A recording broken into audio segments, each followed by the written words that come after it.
हुँ। हरे हरे राम, हरे राम, राम राम हरे।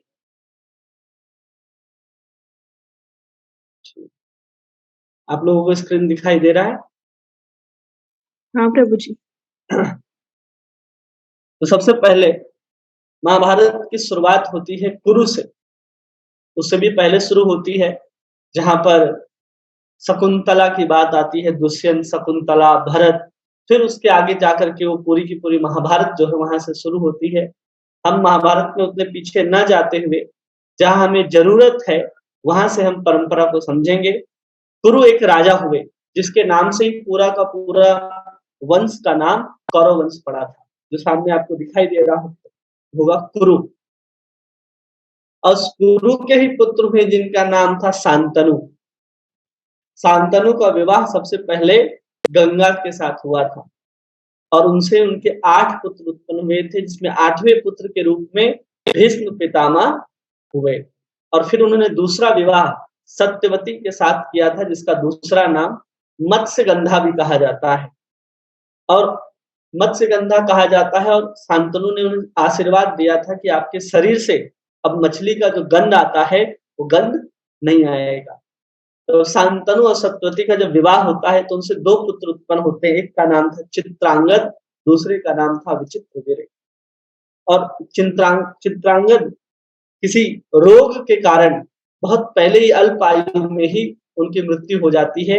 विचित्रवीर्य 2 कन्याओं से विवाह करते हैं।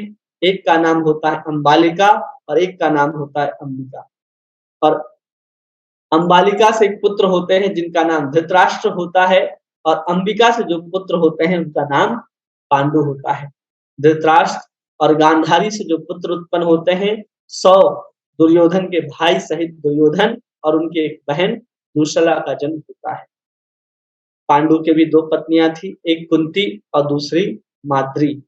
तो कुंती बड़ी थी तो उनसे 3 युधिष्ठिर, भीम और अर्जुन का जन्म होता है और माद्री से नकुल और सहदेव का जन्म होता है।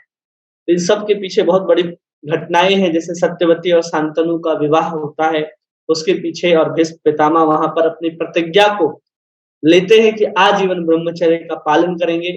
कुंती और माद्री से जो पाँचों पुत्र उत्पन्न हो रहे हैं, वो पांडु के जाने के बाद कुंती को जो मंत्र शक्ति प्राप्त थी, उस मंत्र विद्या के कारण जिस भी देवता का आवाहन करती थी, वो देवता उनके सामने प्रकट हो जाते थे। जो भी इच्छा होती थी, कुंती उससे माँग सकती थी। तो वही कुंती ने अपनी बहन माद्री को भी सिखाया, तो उन्होंने 2 अश्विनी कुमार को प्रकट करके नकुल और सहदेव 2 पुत्र उनसे माँगे। तो ऐसे उनका जन्म हुआ। धृतराष्ट्र और गांधारी को भी देखें, तो धृतराष्ट्र और गांधारी जब पाँचों पांडवों का जन्म जंगल में हो चुका था, पाँचों पांडवों का जब जन्म हो चुका था जंगल में, उसके बाद यहाँ गांधारी महल पर बैठी-बैठी सोच रही थी कि हम क्या करें? पाँचों पुत्र वहाँ हँस-खेल रहे, बड़े हो रहे, अभी तक मेरा एक भी पुत्र नहीं हुआ है। ऐसा महल में बैठ कर के गांधारी जब चिंतन कर रही थी, लेकिन वो गर्भवती थी। गुस्से से अपने ही पेट पर प्रहार कर देती है और वो गर्भ जो होता है वो गिर जाता है। जब गर्भ गिर जाता है, वेद व्यास आते हैं और 100 अलग-अलग घड़ों में उस गर्भ को काट-काट के 100 अलग-अलग घड़ों में रखते हैं, तब जाकर के 100 कौरवों का जन्म होता है। तो इस तरह से सबका महाभारत में अलग-अलग प्रकार का जन्म वहाँ पर दिखलाया गया है। तो ऐसे हम लोगों ने पूरे परंपरा को समझ लिया कि वो परंपरा कैसे काम करती है। और उसके साथ-साथ हम लोग ये भी समझेंगे कि अब महाभारत का जो भूमिका बनता है, वो भूमिका किस आधार पर बनता है? तो भूमिका बनता है कि जब दुर्योधन पांडवों को राज्य देने से इनकार कर देता है। अब इनकार कर देने के बाद अब भीषण युद्ध के लिए तैयार हैं। पांडव भी तैयार हैं और दुर्योधन भी तैयार हैं। सब अपने-अपने सेनाओं को लेकर के प्रकट होते हैं। अर्जुन भगवान कृष्ण को माँग लेता है, दुर्योधन भगवान की नारायणी सेना को माँग कर के ले आता है। 18 अक्षौणी सेना युद्ध के मैदान पर खड़ी है। अब उसी मैदान पे जब खड़ी है, तब हम लोग वहीं से इस भगवद गीता का शुभारंभ करते हैं। जहाँ पर कहा जाता है कि एक अक्षौहिणी सेना में कुल मिलाकर के कितने अक्षौहिणी सेना थे? 18 अक्षौहिणी सेना वहाँ पर उपलब्ध थी। एक अक्षौहिणी सेना में जो हाथियों की संख्या होती है 29,870 हाथी, रथ की संख्या भी 29,870 होती है और घोड़ों की संख्या 1,53,090 और पैदल सैनिकों की जो संख्या होती है 4,59,283। ऐसे मिलाकर के लगभग 3,36,243 लोगों की पूरी संख्या होती है एक अक्षौहिणी सेना में। ऐसे 18 अक्षौहिणी सेना महाभारत के युद्ध में लड़ने के लिए उस कुरुक्षेत्र के मैदान में उपस्थित थी और ये सब वहां पर उपस्थित है, जिसमें 11 अक्षौहिणी सेना दुर्योधन की तरफ से लड़ी गई और 7 अक्षौहिणी सेना पांडवों की तरफ से युद्ध करने के लिए तैयार है। अब यहाँ पर इतने सारे जब सेना तैयार हैं युद्ध करने के लिए, तो सबसे पहला अध्याय अगर आप लोग अपने सामने किताब खोल करके रखे हो तो प्रभुपाद जी का एक किताब है जिसमें आप लोगों को दिख रहा होगा कि अध्याय 1 कुरुक्षेत्र के युद्ध स्थल में सैन्य निरीक्षण, और आपको स्क्रीन में भी दिख रहा है इस अध्याय का नाम। और हमारे आचार्य जो इन अध्यायों का नाम लिखते हैं वो भी आपके सामने दिख रहा है, अर्जुन विषाद योग, जहाँ पर अर्जुन पूर्ण रूप से विषाद अवस्था में, विषादग्रस्त अवस्था में खड़ा होगा। अभी तो खड़ा नहीं है, जब जैसे जैसे गीता आगे बढ़ती जाएगी एक एक चीज हम से आगे देखते जाएंगे। तो सबसे पहले हम लोग कहानी बताते हैं, जिसमें सबसे पहले है कि इस अध्याय में कुल 46 श्लोक हैं। इस अध्याय में कितने श्लोक हैं? 46। और उन 46 श्लोकों को अलग अलग भागों में हम लोग बांटेंगे ताकि हमको पूरा भगवत गीता कैसे समझाई जा रही है, अर्जुन को कैसे बताई जा रही है, या आचार्यों ने कैसे समझाया है, ये हमें स्पष्ट रूप से समझ में आए। तो 1 से 13 तक का जो श्लोक है जिसमें युद्ध की तैयारी को देखा जाता है कि कैसा युद्ध की तैयारी है, जिसके अंतर्गत दुर्योधन के अंदर जो मनोभाव है, जो कूटनीति है, वो 1 से लेकर के 13 श्लोकों के बीच में प्रदर्शित होता है। 14 से 20 तक के श्लोकों में हम लोग विजय के चिन्ह को देखेंगे कि कैसे कैसे पता चलते हैं, क्या-क्या कारण है जिसके कारण पांडवों की विजय निश्चित हो जाती है। तो पहले ही अध्याय में निश्चित हो जाती है, युद्ध के पहले ही पांडवों का विजय निश्चित हो गया था। उन चिन्हों को हम लोग देखेंगे कि क्या-क्या कारण हुए जिसके कारण पांडवों का विजय होता है।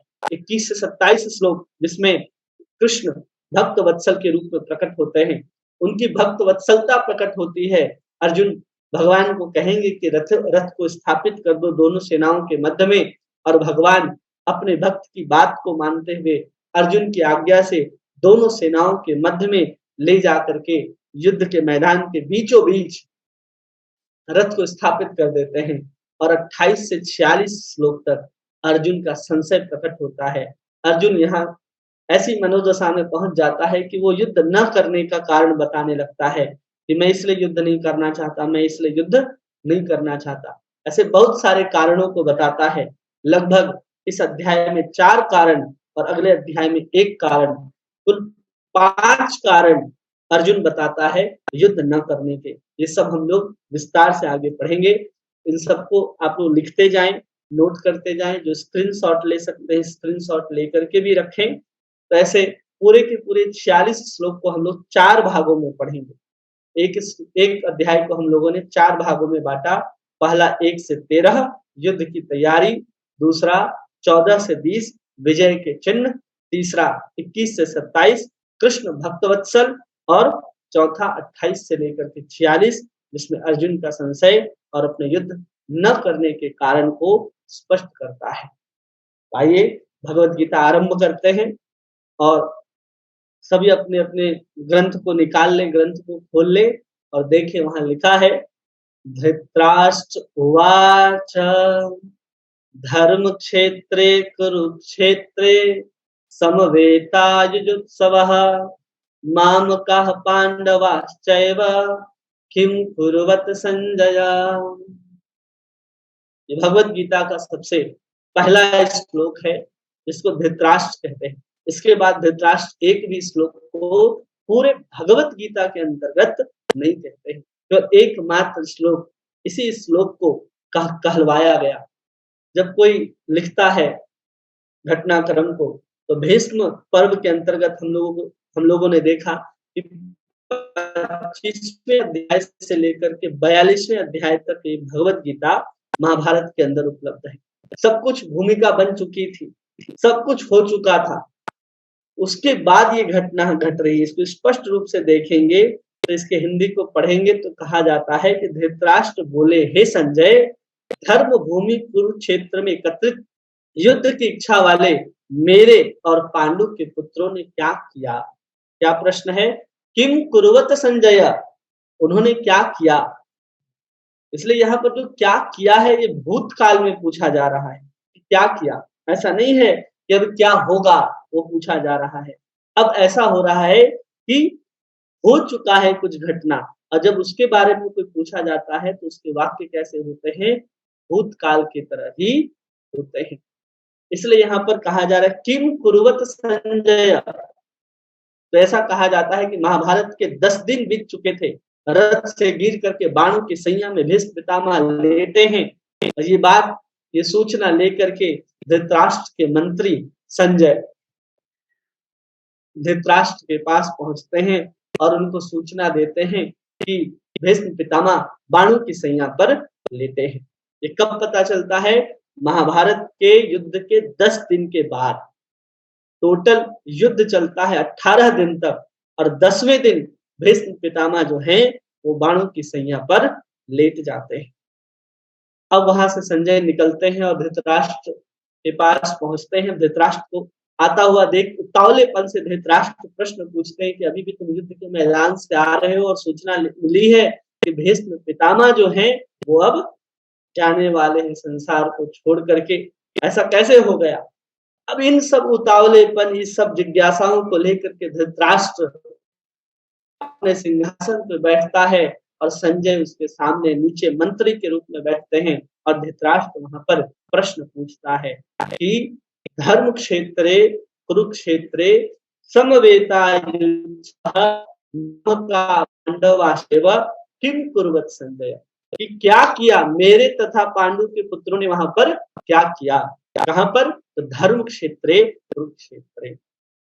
इसकी अलग अलग तरह की व्याख्याएं बहुत सारी मिलती हैं, लेकिन हम लोगों के लिए जो महत्वपूर्ण है, जो हमारे आचार्यों ने हमें बताया है, उसके आधार पर ही हम लोग इस भगवत गीता के श्लोक को समझने का प्रयास करेंगे। तो सबसे पहले हम लोग शुरू करते हैं।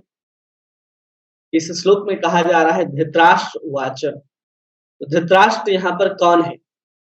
धृतराष्ट्र दुर्योधन के पिता है, लेकिन उनका नाम धृतराष्ट्र है तो धृतराष्ट्र ऐसे ही उनका नाम नहीं है, उनसे उसका चरित्र भी चरितार्थ होता है, जिसमें धृतराष्ट्र का अर्थ है कि जिन्होंने केवल और केवल अपने स्वार्थ के लिए राष्ट्र को धारण करके रखा हो, उसको धृतराष्ट्र कहते हैं।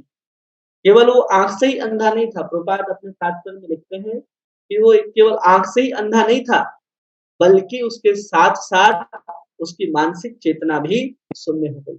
वो अपने मन से विचार भी नहीं कर पाता था क्या सही और क्या गलत है, इतने मोह में अंधा हो गया था।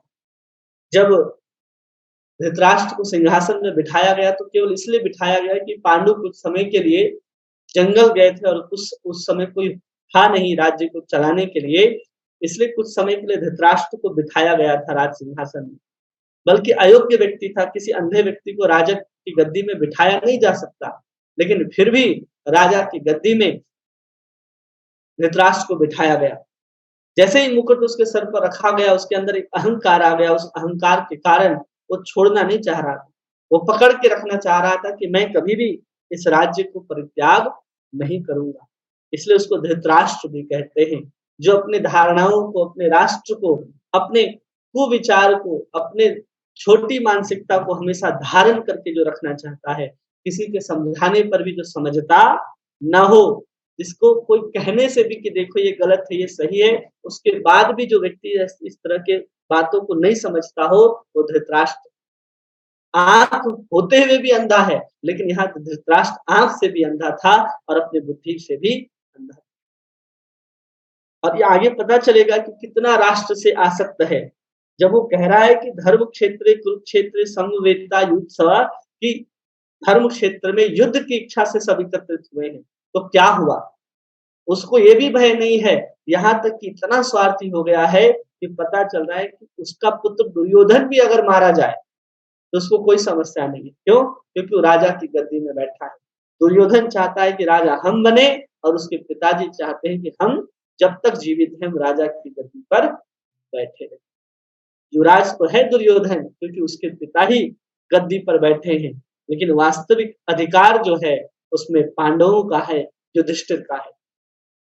लेकिन फिर भी धृतराष्ट्र उस राज्य को, हस्तिनापुर के उस राज्य सिंहासन पर बैठे हैं और उसको छोड़ना नहीं चाहते। इसलिए यहाँ पर धृतराष्ट्र कैसा व्यक्ति बोल रहा है? जो राज्य को पकड़ करके बैठा है, जो अपने कुमानसिकताओं को पकड़ के जकड़ करके बैठा है, उन मानसिकताओं, ऐसी मानसिकताओं वाला व्यक्ति कह रहा है इस श्लोक को। और बहुत बड़ी कृपा है कि सबसे पहला शब्द जो निकलता है इसके लिए क्या निकलता है? धर्म क्षेत्रे। धर्म, इस भगवत गीता में जो सबसे पहला जो शब्द आया है वो धर्म आया है। अगर हम इस पहले शब्द के पहले अक्षर को पकड़े, केवल धर्म को पकड़े और इस भगवत गीता के आखिरी 18वें अध्याय के 78वें श्लोक में देखें, तो उसके आखिरी शब्द में म शब्द आया है। पूरे के पूरे भगवत गीता को धर्म के रूप में हम लोग समझ सकते हैं। भगवत गीता में जो भी बातें लिखी गई हैं, जो भी भगवान ने कहा है, उन सब के अनुसार अगर अपने जीवन को हम जीते हैं, तो हम अपने जीवन को धर्म के अनुसार जी रहे होते हैं। इसलिए सबसे पहला शब्द भगवत गीता के अंतर्गत धर्म शब्द आया है। यहाँ बहुत कुछ लिखा होगा, जैसे-जैसे हम बोलते जाएँगे वैसे-वैसे सुनने का प्रयास कीजिए। वो बहुत छोटे-छोटे शब्द में वहाँ पर लिखे गए हैं सिर्फ, कि आप उसको देख कर के समझ सकें और हम आपको आसानी से समझा सकें। इसलिए जो आपके सामने दिखाई दे रहा है, उसको हमारे साथ सुनते समझते जाएँगे, तो आपको स्पष्ट रूप से पता चलेगा।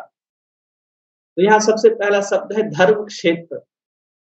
तो धर्म क्षेत्र इसलिए कहा जा रहा है, क्योंकि सबसे पहले कहा जाता है कि उस धर्म क्षेत्र है। क्यों धर्म क्षेत्र है?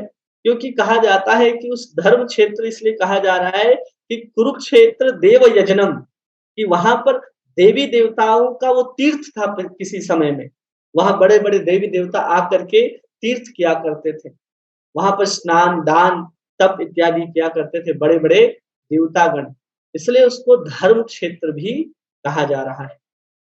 और इस धर्म क्षेत्र से उसकी संज्ञा धृतराष्ट्र इसलिए दे रहा है, क्योंकि पहले ही शब्द से उसको भय उत्पन्न हो गया है। धृतराष्ट्र यहाँ पर डरा हुआ है और डर करके संजय से पूछ रहा है कि धर्म क्षेत्र है वो तो धार्मिक लोगों का स्थान है और वहाँ पर धर्म की ही विजय होगी। उसको पता है कि मैं और हमारे जो दुर्योधन आदि जो 100 पुत्र हैं, वो धर्म के पथ पर चलने वाले नहीं हैं, बल्कि जो पांडव हैं, वो धर्म के पथ के पथिक हैं, पांडव धार्मिक हैं। इसलिए विजय किसकी होगी? हमारे पुत्रों की न होकर के पांडवों के पुत्रों की होगी। इसलिए वो सबसे पहला शब्द जो है धृतराष्ट्र कह रहा है धर्म क्षेत्र। दूसरा, कि भूमि के प्रभाव के कारण, कहीं ऐसा तो नहीं हुआ कि भूमि के प्रभाव के कारण हमारे जो पुत्र युद्ध की इच्छा के लिए गए थे, युयुत्सवः समवेता युयुत्सवः, किस लिए गए थे? युद्ध के लिए गए थे। कहीं भूमि के प्रभाव से पांडवों के साथ सुलह तो नहीं कर लिया? ऐसा चिंतन हो रहा है कि अरे भूमि का प्रभाव तो नहीं पड़ गया हमारे पुत्रों के ऊपर, दुर्योधन के ऊपर, कि उसने कहीं सुलह नहीं कर लिया हो, समझौता ना कर लिया हो, कहीं आधा राज्य पांडवों को देने की बात न कर ली हो। जब भीष्म पितामह शेष की सैया पर लेते हैं तो हार न मान लिया हो दुर्योधन, क्योंकि अब धार्मिक भूमि का जो प्रभाव है इनके ऊपर न बढ़ जाए। और चौथा कारण है धृतराष्ट्र को स्वयं हार का भय, स्वयं हार का भय सता रहा है, धृतराष्ट्र को कहीं हम हार न जाए। इसलिए सबसे पहला शब्द इस भगवत गीता में धर्म क्षेत्र धृतराष्ट्र के द्वारा कहा जाता है। फिर दूसरा शब्द आता है कुरुक्षेत्र। कुरुक्षेत्र क्यों कहा जाता है? क्योंकि कुरुओं का क्षेत्र नहीं था, बल्कि एक राजा थे कुरु, उनके नाम पर उस स्थान का नाम पड़ा था कुरुक्षेत्र। क्यों पड़ा था? एक बार वहां पर कुरु नाम के जो राजा हैं, भागवत में भी आता है इसका वर्णन। कुरु नाम के जो राजा थे, वो चले जाते हैं उस कुरुक्षेत्र में जहां पर युद्ध होना है। पहले तो पता नहीं था उनको कि भविष्य में यहाँ पर युद्ध भी होगा, लेकिन वो राजा वहां पर धर्म की खेती करने के लिए जाते हैं। जब वहां पर हल चला रहे होते हैं कि हम धर्म की खेती करेंगे, धर्म की खेती करेंगे, तो बड़े-बड़े देवता इंद्र आदि आकर के उनका उपहास करते थे और कहते थे कि आप यहाँ क्या कर रहे हो? बार-बार यहाँ पर हल चला रहे हो, बार-बार हल चला रहे हो, क्यों चला रहे हो? तो कहते थे मैं यहाँ पर धर्म की खेती करना चाहता हूँ। हँसते थे इंद्र आदि देवता। जब अधिक प्रयास करने लगे, गुरु बार-बार हल चलाने लगे, तो इंद्र प्रसन्न हो जाता है और इंद्र आकर के राजा कुरु को ये वरदान देता है कि इस स्थान पर कोई भी युद्ध होगा अथवा कोई भी अपने शरीर को छोड़ेगा, वो निश्चित रूप से स्वर्ग को प्राप्त करेगा। वो कुरुक्षेत्र में ऐसा वरदान देते हैं राजा कुरु को, इसलिए भी उस क्षेत्र का नाम कुरुक्षेत्र पड़ता है। और दूसरा कारण हमने बताया कि उस क्षेत्र में बड़े-बड़े देवी-देवता आकर के तीर्थ किया करते थे, इसलिए उसको कुरुक्षेत्र कहा जाता है। कुरुक्षेत्र देव यजनम। ये जो हम लोग पढ़ रहे हैं, ये सब बातें विश्वनाथ चक्रवर्ती ठाकुर हम लोगों को बताते हैं और प्रभुपाद भी अपने तात्पर्य में लिखे हैं। अगर आपके पास साथ-साथ में गीता है, आप देखते जाएँगे तो आपको एक-एक वस्तु समझ में आती चली जाएगी और उसको हम लोग थोड़ा विस्तार न करके, कहानियों जैसा ना विस्तार करके उसको आराम से समझने का प्रयास कर रहे हैं। तो हम लोगों ने समझा धर्म क्षेत्र, कुरुक्षेत्र और फिर आता है समवेता युत्सवः।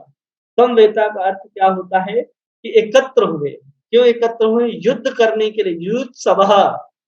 तो वहाँ बताते हैं कि पांडव तो संधि चाहते थे, भगवान कृष्ण को शांति दूत बना करके पांडवों ने भेजा था कि हमें सिर्फ 5 गाँव दे दो, आधा राज्य नहीं चाहिए। लेकिन दुर्योधन ने वो भी देने से इनकार कर दिया, वो भी देने से मना कर दिया। तो दुर्योधन वास्तव में क्या करना चाह रहा था? राज्य की प्राप्ति करने के लिए युद्ध करना चाह रहा था। पांडव नहीं चाहते थे युद्ध करना, अंतिम तक पांडव नहीं चाहते थे। और अब तो यहाँ पर अर्जुन भी कह रहा है कि मैं युद्ध नहीं करूँगा, जबकि राजा किसे बनना है? युधिष्ठिर को राजा बनना है। लेकिन यहाँ पर कौन बनेगा? कौन यहाँ पर किसके बारे में बात होगी? अर्जुन की बात होगी, क्योंकि अर्जुन यहाँ पर बहुत महत्वपूर्ण भूमिका में बैठे हैं। इसलिए हम लोगों को ये समझना है कि समवेता युत्सवः, कि युद्ध कौन चाहता है? युद्ध और केवल एक ही व्यक्ति चाहते हैं, जो हैं हमारे दुर्योधन। बाकी पांडव युद्ध नहीं चाहते हैं। तो जब युद्ध की इच्छा से एकत्रित हुए थे, तो युद्ध हुआ कि नहीं हुआ? अब इस प्रश्न के लिए वो आगे शब्द कहता है मामकः पांडवाश्चैव। मामकः पांडवाश्चैव, कि मेरे तथा पांडु के पुत्रों ने क्या किया? अलग-अलग कर दिया। यहाँ दोनों को अलग कर दिया। धृतराष्ट्र की मानसिकता को देखिए कि अपने पुत्रों को कौरव कह रहा है और पांडु के पुत्र को पांडव अलग बता रहा है। ये कौरव और पांडव को अलग किसने किया? स्वयं धृतराष्ट्र ने ही किया है कौरव और पांडव को अलग। ये सब एक ही परंपरा में है, कुरुवंश के ही हैं, इसलिए पांडव भी कौरव हैं, दुर्योधन भी कौरव हैं। लेकिन यहाँ पर कह रहा है मामकः पांडवाश्चैव। सबको दिख रहा है? मामकः पांडवाश्चैव, दोनों को अलग-अलग कर दिया। अपने पुत्रों को कौरव बता रहा है दुर्योधन आदि को और पांडु के पुत्रों को पांडवः अलग कर दिया है। मतलब दुर्योधन की भी धृतराष्ट्र की भी मानसिकता देखिए। इतना बूढ़ा व्यक्ति है, लेकिन फिर भी राज्य के ऊपर इतना आसक्त है कि इतने धर्माचारी जो पांडव हैं उनके लिए अपने राज्य की गद्दी को छोड़ना नहीं चाह रहा है। ऐसा है व्यक्ति, ऐसा व्यक्ति धृतराष्ट्र है जो इन दोनों को अलग-अलग कर रहा है। मामकः, जब वो अपनी बात करता है, जब धृतराष्ट्र के मन में हलचल आती है, माम का मतलब अपनी धृतराष्ट्र जब बात कर रहा है तो अपने पुत्र मतलब दुर्योधन के लिए बात कर रहा है। दुर्योधन के मन में जब हलचल आई, राज्य की प्राप्ति करने के लिए जब युद्ध की घड़ी आ गई, युद्ध हो गया उसके लिए। जब राज्य प्राप्त करना चाह रहा है धृतराष्ट्र और उनके दुर्बुद्धि पुत्र दुर्योधन आदि जब राष्ट्र को प्राप्त करना चाह रहे हैं तो उसका परिणाम युद्ध निकलता है। लेकिन पांडव जब युद्ध करना चाहते हैं तो युद्ध के पहले भगवान कृष्ण अर्जुन को गीता जैसा अमृत सुनाते हैं। कितना फर्क है एक के हलचल में और दूसरे के हलचल में। यहाँ पर दुर्योधन हलचल कर रहा है तो युद्ध हो रहा है, और यहाँ पर जब पांडव अर्जुन अशांत होता है तो अशांति के कारण गीता रूपी अमृत प्रकट होता है। सोच ली दोनों में अंतर कितना रह जाता है। तो यहाँ पर इसलिए पांडव को अलग से वहां पर दिखा है गीता, और एक में युद्ध हमने लिख कर दिया। इसलिए हमारे जीवन में भी ऐसी मानसिकता होनी चाहिए, हम क्या करना चाहते हैं उसका परिणाम स्वरूप हम गीता रूप ज्ञान प्रकट होगा, कुछ पुण्य प्रकट होगा, या ऐसे ही चले। लाइट लूंगी क्योंकि ये कपड़े धो नहीं सकते ना। किनका? लाइट है ना। हाँ, मैं लाइट नहीं लूंगी। तो सबसे पहले ये ध्यान देना है कि यहाँ पर धृतराष्ट्र की मानसिकता पता चल गई कि वो पांडव पुत्रों को और इनको अलग-अलग मानता है, और अलग-अलग मानने के कारण ही ये सब घटनाएं घटित होती हैं। अगर ये पांडव को भी अपना ही मान लेता, अगर पांडव को भी मान लेता कि हाँ, यही है, यही हमारे सब कुछ है, यही बहुत श्रेष्ठ व्यक्ति हैं, तो उसको समझ में आ जाता कि हाँ, कि हम कौन हैं, हम और पांडव दोनों एक ही हैं। ये बात समझ में आनी थी, लेकिन धृतराष्ट्र की बुद्धि ऐसी थी कि उसको ये बात समझ में नहीं आई, इसलिए इन दोनों को अलग-अलग कर देता है और फिर कहता है किम कुर्वत संजय, कि क्या किया किन दोनों ने, मेरे पुत्रों ने और पांडवों के पुत्रों ने क्या किया। तो इसके प्रश्न के उत्तर में उससे पहले कहते हैं मामका, आपके पुत्र हैं जिसको आप अपना बता रहे हैं, तो उसके उत्तर में 1.2 से लेकर के 1.13 तक संजय उत्तर देते हैं कि आपके पुत्रों ने क्या किया, मतलब दुर्योधन ने क्या किया। वो सिर्फ और सिर्फ 12 श्लोकों में, अगर आप देखें 11 श्लोकों में उत्तर देकर के समाप्त कर देते हैं। और जब पांडवाश्चैव किम कुर्वत कहा जाता है संजय, तो संजय 1.14 से लेकर के 18 अध्याय तक केवल यही बताते रहते हैं कि पांडवों ने क्या किया, क्योंकि संजय बहुत तेज हैं, सूत पुत्र हैं, वो गांधार वंश में उनका जन्म हुआ है। संजय बहुत बुद्धिमान है, इसलिए वो धृतराष्ट्र के मंत्री हैं, और धृतराष्ट्र के मंत्री हैं, इसलिए यहाँ पर हम लोग देख पा रहे हैं कि दुर्योधन की चर्चा बहुत दूर तक नहीं, बस 10-11 श्लोकों में उन्होंने 13वें श्लोक तक चर्चा की है केवल, कि पांडव की दुर्योधन ने क्या किया। और जहां पांडवों की बात आती है तो पांडवों की चर्चा तो पूरे के पूरे गीता में संजय सुनाते रहते हैं और सुनाते ही रहते हैं। तो सोच लीजिए, इसे संजय की मानसिकता से पता चलता है कि जो बुरा है उसकी बात, जो भगवान से विपरीत चल रहा है, भगवान को छोड़ करके सभी वस्तुओं को मांगना चाहता है, उसकी चर्चाएं एकदम शॉर्ट में कर देता है। क्योंकि संजय मंत्री है, प्रश्न पूछा जा रहा है तो उत्तर भी देना है, तो उत्तर भी दे देते हैं, लेकिन बहुत कम शब्दों में उनके लिए कहते हैं। और पांडव भक्त हैं, और भक्त हैं तो भगवान की भी चर्चा आएगी, भगवान के द्वारा कहे गए सुंदर शब्द भी सुनने को मिलेंगे। इसलिए संजय बाकी के बाकी पूरे अध्याय का, पूरे गीता में केवल और केवल पांडव किम कुर्वत संजय, पांडवों ने क्या किया, इसका उत्तर श्लोक संख्या 14 से लेकर के अंतिम तक देते ही जाते हैं। वैसे हैं हमारे संजय। अब यहाँ पर धर्म क्षेत्र के बारे में बतला रहे हैं। तो ये प्रभुपाद जी का तात्पर्य है कि जिस प्रकार धान के खेत में अवांछित पौधे को उखाड़ दिया जाता है, उसी प्रकार इस कथा के प्रारंभ से ही ऐसा आशा की जाती है कि जहाँ धर्म के पिता श्री कृष्ण उपस्थित होंगे, वहां कुरुक्षेत्र रूपी खेत में दुर्योधन आदि धृतराष्ट्र के पुत्र अवांछित पौधों का समूल नष्ट करके युधिष्ठिर आदि नितांत धार्मिक पुरुषों की स्थापना की जाएगी। यहाँ धर्म क्षेत्र और कुरुक्षेत्र शब्दों की उनकी ऐतिहासिक तथा वैदिक महत्ता के अतिरिक्त यही सार्थकता है कि हम लोगों ने धर्म क्षेत्र कुरुक्षेत्र की ऐतिहासिक और वैदिक महत्ता को भी समझा। और अभी हम यहाँ पर प्रभुपाद कह रहे हैं, इसके अतिरिक्त एक और महत्ता है कि अब वहां पर भगवान क्या करेंगे, उस क्षेत्र पर अवांछित संतानें उत्पन्न हो गई, अवांछित पौधे उत्पन्न हो गए हैं। जैसे कई बार हम लोग खेतों में धान आदि लगाते हैं तो धान के साथ अनेक प्रकार के खरपतवार आ जाते हैं और जब खरपतवार आ जाते हैं तो उन खरपतवार को कैसे दूर किया जाता है, तो वहां पर उनको अवांछित मान लिया जाता है। क्या मान लिया जाता है? अवांछित। उसी को समझा रहे कि क्षेत्र, कुरुक्षेत्र में जो अवांछित पौधे हैं वो खरपतवार हैं, अधर्म के समान हैं। जो कौन है?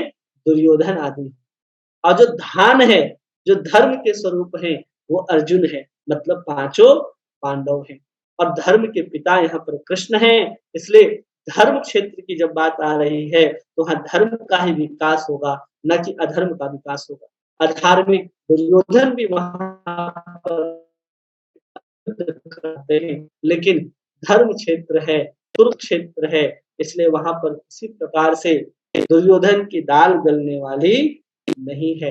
इसलिए इसको धर्म क्षेत्र, कुरुक्षेत्र भी कहा जाता है। क्षेत्र का अर्थ खेत भी होता है, क्षेत्र का अर्थ शरीर भी होता है, क्षेत्र का अर्थ अनेक अनेक अर्थ में लगाए जा सकते हैं। जब 13वें अध्याय में पहुंचेंगे तो क्षेत्र क्षेत्रज्ञ की बात होगी, जहां पर इसी शरीर को क्षेत्र भगवान बताएंगे। अब उस संदर्भ में इस धर्म क्षेत्र को समझेंगे तो इस शरीर क्या है? एक क्षेत्र है जहां पर हमें कर्म करना है। तो कैसा कर्म करना है? कुरु मतलब कर्म भी होता है, करना। तो कुरुक्षेत्र अपना जो कर्म क्षेत्र है, उस कर्म क्षेत्र को कैसे बनाना है? तो धर्म के आधार पर ही चलने वाला हमारा ये कर्म क्षेत्र होना चाहिए। और पूरा का पूरा धर्म जो है वो गीता हमें सिखाती है। इसलिए सबसे पहला शब्द भगवत गीता का धर्म से शुरू होता है। धर्म का अर्थ साधारण सा अर्थ समझ लीजिए, धार्यति इति धर्म, जिसको हम आसानी से धारण कर सकते हैं, वो धर्म है। बहुत बड़ा लंबा चौड़ा इसको समझने की आवश्यकता नहीं है कि धर्म क्या हो सकता है। जिसको आसानी से आप धारण कर सकते हैं वही धर्म है, बाकी धर्म नहीं है। भगवान जो कह रहे हैं वो करना है, बस साधारण सी बात। बहुत बड़ा पहाड़ खोदने की बात नहीं की जा रही, आपको पैदल चांद तक जाने की बात नहीं कर रहे भगवान। जो भी है वो सब भगवान प्रत्यक्ष वा गमम धर्मम साक्षात कर्तुम अव्ययम। जो भी भगवान गीता में बात करेंगे वो सब प्रैक्टिकल होगा, सब प्रायोगिक होगा, जिसको हम अपने व्यवहार में उतार सके। भगवान गीता में ऐसी कोई भी बात नहीं कहते जो अव्यवहारिक हो। इसलिए धर्म के आधार पर इस शरीर रूपी क्षेत्र को चलाना, यही धर्म क्षेत्र, कुरुक्षेत्र कहलाता है। अगर अपने जीवन में भी अवांछित पौधे, खरपतवार, अधर्म नहीं चाहते हैं तो हमें धर्म के अनुसार इस शरीर को भी चलाना होगा। इसलिए गीता का पहला अध्याय धर्म, पहला श्लोक धर्म क्षेत्र कुरुक्षेत्र समवेतायुत्सवः पांडवा मामकः पांडवाश्चैव किं कुर्वत संजय से प्रारंभ होता है। इसलिए भगवत गीता एक साधारण ग्रंथ नहीं है जिसको केवल अर्जुन युद्ध के मैदान में सुन रहा है और भगवान कृष्ण कह रहे हैं। इसमें अत्यंत गूढ़ रहस्य छिपे हैं। केवल हम उसको ऊपर ऊपर से पढ़ते हैं, लोग उसको पाठ कर लेते हैं, अच्छी बात है। भगवान गीता में कहते हैं कि जो इसको पढ़ता है वो मेरी बुद्धि से मेरी सेवा करता है, वो बुद्धि से मेरी पूजा करता है। जो भगवत गीता को पढ़ता है वो वचन से मेरी पूजा करता है, वो भगवत गीता में भगवान स्वयं कहते हैं। इसलिए इस भगवत गीता को पाठ करने वाले भी महान हैं, समझने वाले भी महान हैं, सुनने वाले भी महान हैं। सब लोग इसके प्रति महान होंगे, क्योंकि भगवत गीता कोई साधारण ग्रंथ नहीं है। हमारे जीवन की दशा और हमारे जीवन की दिशा दोनों को परिवर्तित करने में समर्थ रखती है। इसलिए भगवत गीता को साधारण पुस्तक या साधारण नहीं समझना चाहिए। तब आगे हम लोग बढ़ते हैं। हम लोगों को ये बात समझ में आ गई होगी, पहला श्लोक सबको समझ में आ गया होगा। श्लोक संख्या 2 आपके सामने दिख रहा है, जिसमें संजय कह रहे हैं, जब प्रश्न पूछा गया कि किम कुर्वत संजय, तो संजय जवाब देते हैं। संजय उवाच दृष्ट्वा तु पांडवानीकं व्यूढ़ं दुर्योधनस्तदा आचार्यम् उपसंगम्यं राजा वचनम अब्रवीत। कहते हैं कि संजय उवाच, संजय ने कहा, हे राजन, पांडु पुत्रों द्वारा सेना की व्यूह रचना को देखकर राजा अपने गुरु के पास, दुर्योधन अपने गुरु के पास गया और ये शब्द कहा। क्या कर रहा है अब दुर्योधन, उसके विषय में अब उत्तर देते हैं संजय कि क्या हुआ। तो सबसे पहले इसके उत्तर में देते हैं कि युद्ध हुआ, युद्ध की तैयारी शुरू हुई, इसलिए दृष्टवा तु पांडवानीकम व्यूढ़म दुर्योधनस्तदा, जब देख करके घबरा जाता है पांडवों की सेना को देख करके दुर्योधन कि अब कैसे होगा, तब जाता है आचार्य के पास और आचार्यों के पास जाकर के कहता है, संजय ने कहा कि समझौता नहीं हुआ है क्योंकि वो आपके तरह ही अपवित्र है, क्योंकि धृतराष्ट्र को भय था कहीं समझौता तो नहीं कर लिया पांडवों ने दुर्योधन के साथ। तो कहते नहीं नहीं समझौता नहीं हुआ, ये इतने पवित्र नहीं है आपके पुत्र, वो आपके समान ही अपवित्र हैं, इसलिए ये मत सोचिए कि भूमि का प्रभाव उनके ऊपर पड़ा होगा, भूमि का प्रभाव उनके ऊपर नहीं पड़ा है। आप क्या कीजिए, आप निश्चिंत होकर के क्या किया है और पांडवों ने क्या किया बोलते हैं, आप सुनते जाइए। इसलिए कहता है कि ऐसा कुछ नहीं हुआ, प्रोत्साहन दे रहा है कि अभी युद्ध हुआ है, चिंता मत करो, तुम्हारे जो 100 के 100 पुत्र हैं वो भी मारे जाएंगे, अभी तो केवल भीष्म पितामह ही बाणों की सैया पर लेटे हैं। ऐसा प्रोत्साहन दे रहा है अंदर ही अंदर संजय, क्योंकि पता है कि धृतराष्ट्र कैसा व्यक्ति है और संजय उनके पुत्र भी वैसे ही हैं, इसलिए यहाँ पर कह रहा है। और फिर आता है आचार्यम उपसंगम्यम, कहा जाता है अर्जुन दुर्योधन इसके पास आचार्य के पास जाता है। आचार्य कौन है उनके? द्रोणाचार्य है। द्रोणाचार्य के पास जाता है, क्यों जाता है? तो पहला कारण है स्वार्थ, जबकि मुख्य सेनापति कौन थे दुर्योधन के? भीष्म पितामह। भीष्म पितामह के पास जाना था, लेकिन अपने स्वार्थ को पूरा करने के लिए कहा जाता है, सबसे पहले अपने गुरु के पास जाता है। अच्छी बात है, जाना भी चाहिए, क्योंकि गुरु है, स्वार्थ भी साधना है। उसका स्वार्थ क्या है, अगले श्लोक में हम लोगों को पता चलता है कि क्यों सबसे पहले दुर्योधन जो है वो द्रोणाचार्य के पास ही जाता है। उसका जो स्वार्थ है वो अगले श्लोक में दुर्योधन कहता है, क्योंकि संजय तो बता रहे कि वो तो कहने के लिए गया है, और जब वहां पर कहेगा तब इसकी कूटनीति का हमें पता चलेगा। मनोदशा, दुर्योधन की मनोदशा को हम लोग जान सकते हैं कि क्यों ऐसा हो रहा है। दूसरा कारण है कि द्रोणाचार्य गुरु है, दुर्योधन को भी शिक्षा मिला है और पांडवों को भी शिक्षा द्रोणाचार्य से ही मिला है, इसलिए भी जाता है। और तीसरा कारण है कि युद्ध में यथास्थान योग्य व्यक्ति को होना चाहिए। अगर योग्य व्यक्ति अपने स्थान पर ना हो तो युद्ध को जीता नहीं जा सकता। अगर जहां पर द्रोणाचार्य खड़े हैं वहां पर अन्य सेनापति के रूप में आकर के खड़ा हो जाए तो युद्ध 18 दिन तक तो चलने वाला ही था ही नहीं, वो तो क्षण भर में समाप्त हो जाता। लेकिन आगे द्रोणाचार्य, कृपाचार्य, भीष्म पितामह ऐसे बड़े बड़े योद्धा महारथी जब खड़े थे तब जाकर के महाभारत का युद्ध 18 दिनों तक चला। ये तो साधारण योद्धा नहीं है अर्जुन जो सामने खड़ा है, और राजा है, तो राजा के कारण उसकी कूटनीति भी प्रदर्शित होती है।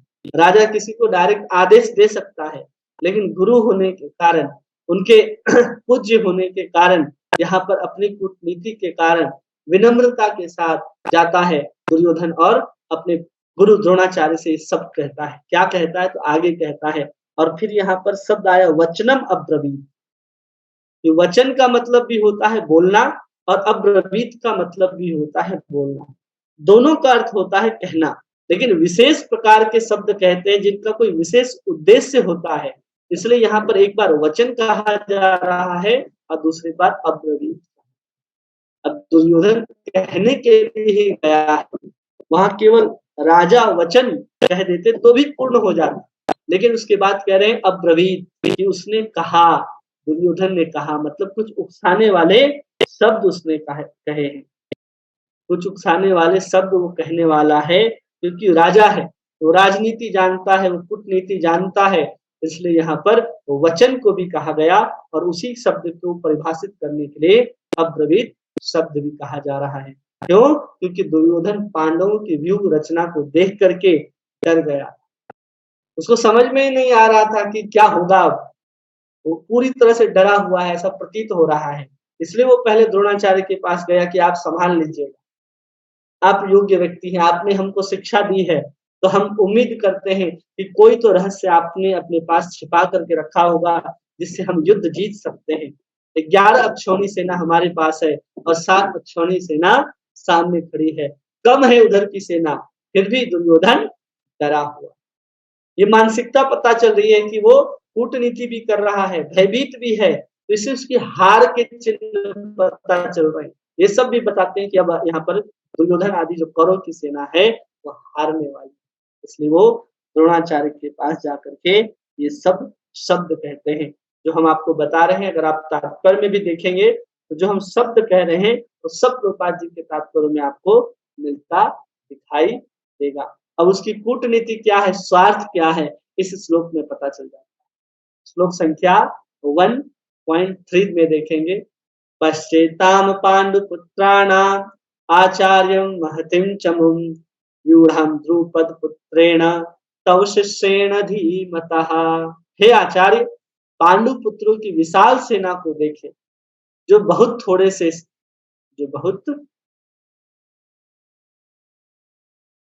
जो आपकी बुद्धिमान शिष्य द्रुपद के पुत्र इतने कौशल से व्यवस्थित किया है। कौन लगाया है इसको? कि आपके बुद्धिमान शिष्य द्रुपद ने इसको समर्पित किया है, उन्होंने उसको इस व्यूह रचना को सजाया है।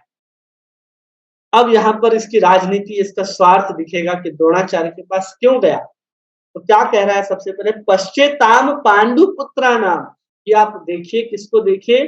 पांडु को, पुत्रों को देखिए। क्यों देखिए भाई? क्योंकि उनको भी आपने क्या किया है? शिक्षा दी है। जितना प्रिय आप हमारे लिए हैं उतना ही प्रिय आपको पांडव भी हैं, इसलिए आप उनके तरफ देखिए। कहीं उदार मत हो जाइएगा देख करके कि अरे वो भी तो आपके शिष्य हैं, पता चल रहा अभी आपको मौका था कि आप तीर छोड़ते, उनके गर्दन धड़ से अलग हो जाते, लेकिन आपका उदार आ जाता आपके सामने, ऐसा न हो। द्रोणाचार्य कहीं उदारता न दिखला दे, इसलिए वहां पर कह रहा है कि पश्चेताम पांडु पुत्राणाम, आप पांडु के पुत्रों को देखिए। और फिर कहता है द्रुपद पुत्रेण तव शिष्येण धीमता। नाम किसका ले रहा है? सीधे धृष्टद्युम्न कह सकता था, द्रुपद पुत्र का नाम है धृष्टद्युम्न, कह क्या रहा है वो?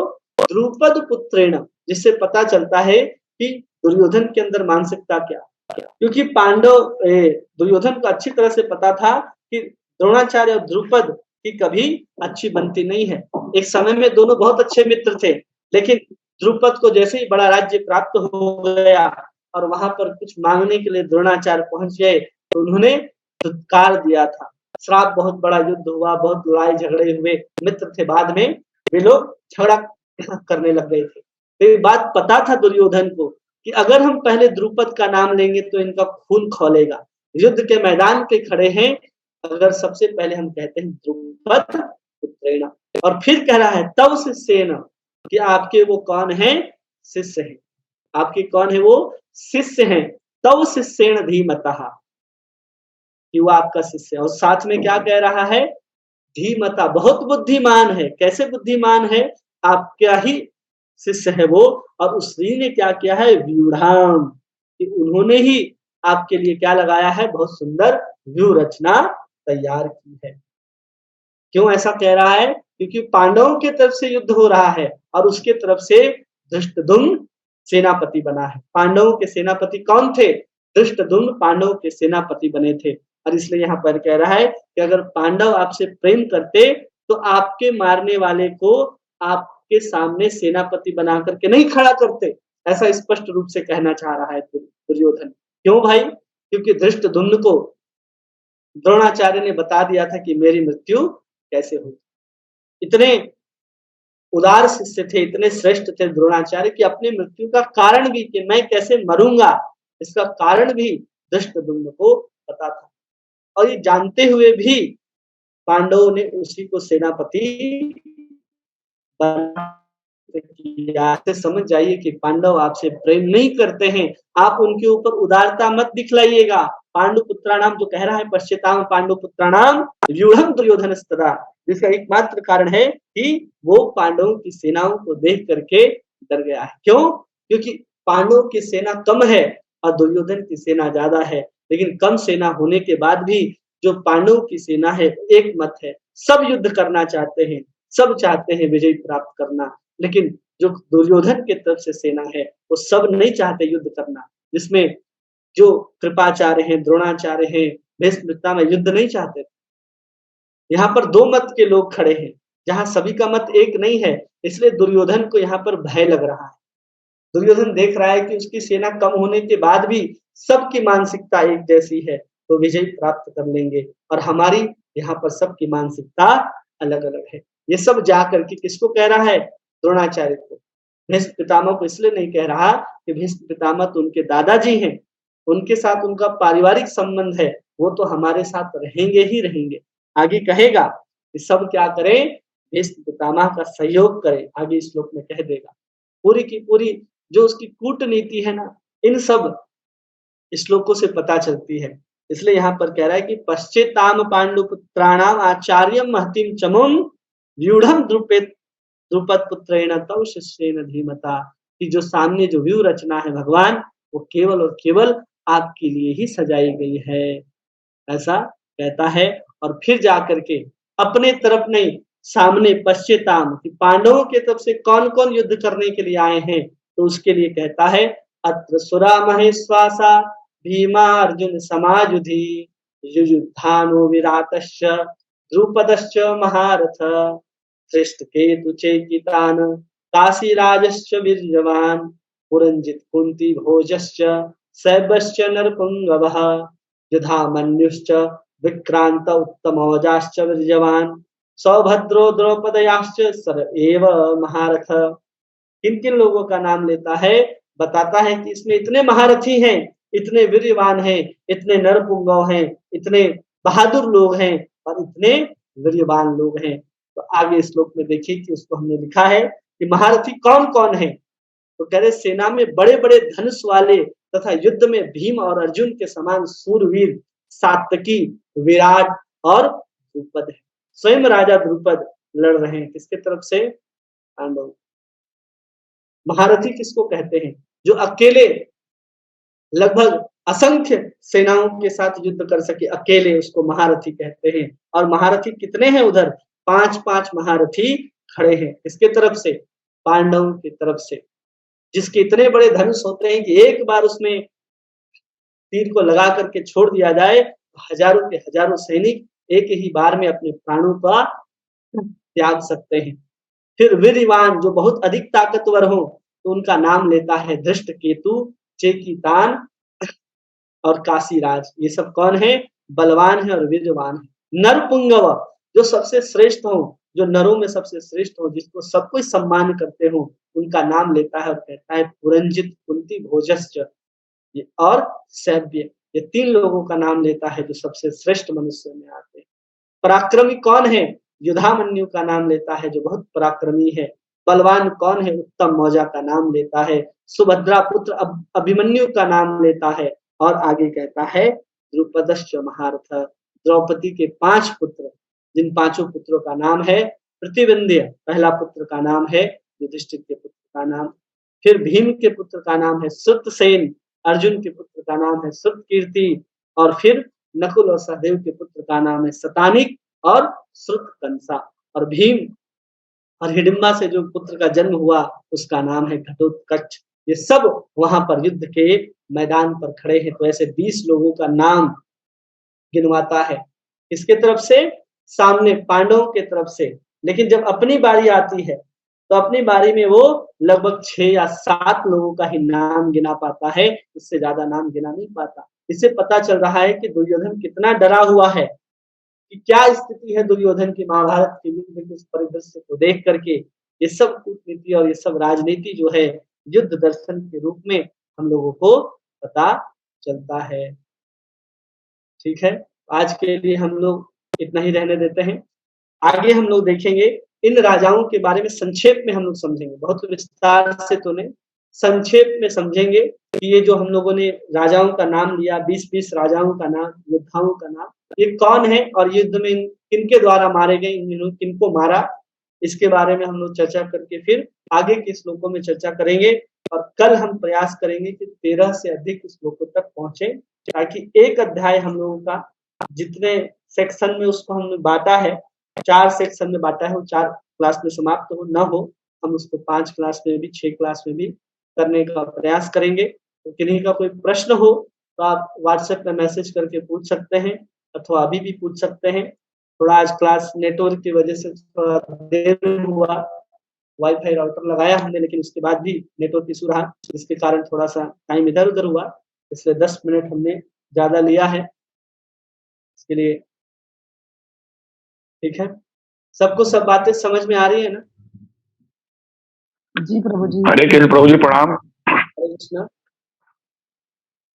बहुत अच्छी तरह समझ में आया प्रभु जी, बहुत अच्छी तरह से। एक चीज थोड़ा-सा आवाज कट गई थी, ये धृतराष्ट्र के जो 100 पुत्र हुए थे, उसका जन्म कैसे हुआ उसका ये नहीं हम समझ पाए प्रभु जी।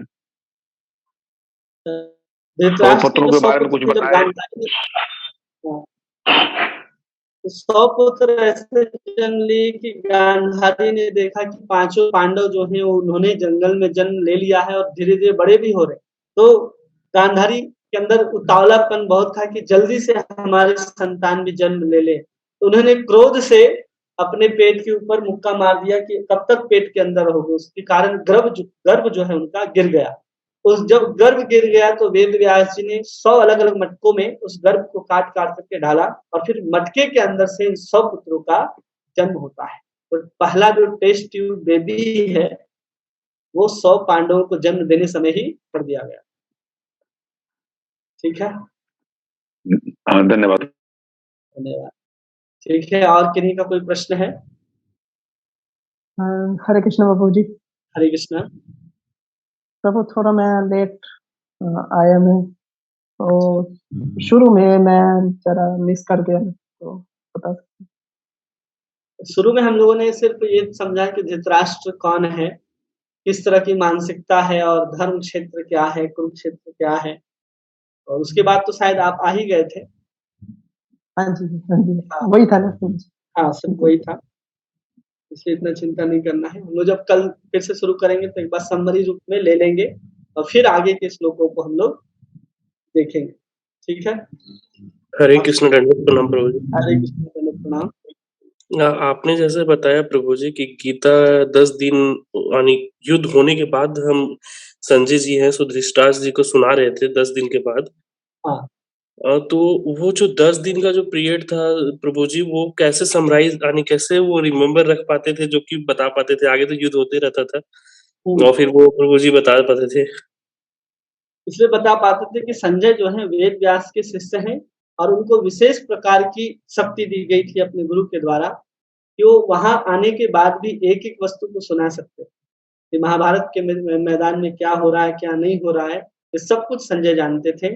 इसलिए संजय जो कह रहे हैं उसी को यहाँ पर वेद व्यास ने लिखा है कि हम किसके प्रामाणिक रूप से मानेंगे, कौन होगा कि जो महाभारत के सब घटनाओं को एक जगह देख करके बता सके। तो संजय ही वर्णन करते हैं और फिर वेद व्यास जी उसको लिखते जाते हैं। एक ये सब कार्य जो है वेद व्यास का ही है कि वो अपने ही शिष्य को एक कार्य के रूप में सौंपते हैं कि तुम्हें महाभारत के पूरे परिदृश्य को समझना है और ऐसी शक्ति प्रदान करते हैं कि एक-एक मानसिकता को भी संजय समझ जाते हैं। केवल बाहरी कहे हुए शब्द नहीं, उसके कहने के अंदर का जो मनोभाव है, उसको भी संजय भली-भांति समझ करके श्लोकों के माध्यम से प्रकट कर सकते हैं। ये शक्ति जो है उनके गुरु के द्वारा प्राप्त हुई। अच्छा, बहुत-बहुत धन्यवाद प्रभु जी। ठीक है, और किन्हीं का कोई प्रश्न है? हरे कृष्णा। मेरा तो प्रश्न नहीं है प्रभु, लेकिन सभी भक्त लोग से मेरा निवेदन, हाथ जोड़ के प्रार्थना है कि क्लास जब चालू हो जाता है तो अपना सब माइक बंद करके, क्योंकि वो यदि उधर जो आप बात करते हैं इधर आने से दूसरे को डिस्टर्ब होता है। इसलिए मैं जो बोल रहा हूँ तो जिनका ओपन होगा वो क्षमा कीजिएगा, क्योंकि क्लास में बाधा आता है। फिर बाद में जब प्रभु बोलते हैं तो यूनिट कर करके अपना क्वेश्चन पूछिए। मैं तो मूर्ख हूँ, मेरे तो उतना समझ में नहीं आता है, लेकिन यदि आप लोग सुनते हैं तो मैं बहुत खुश होता हूँ। ठीक है, सब लोग समझ गए?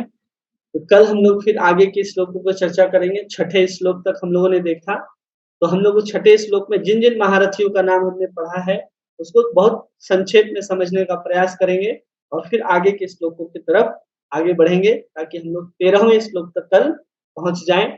ठीक है? आप सभी का बहुत-बहुत धन्यवाद। हरे कृष्णा हरे कृष्णा कृष्ण कृष्ण कृष्ण कृष्ण हरे हरे हरे हरे राम राम राम राम राम राम हरे हरे हरे कृष्णा। सभी भक्त हरे हरे कृष्णा। हरे सभी को दंडवत प्रणाम। हरे कृष्ण प्रभु जी। हरे कृष्ण प्रभु जी, दंडवत प्रणाम। हरे हरे कृष्ण कृष्ण दंडवत प्रणाम।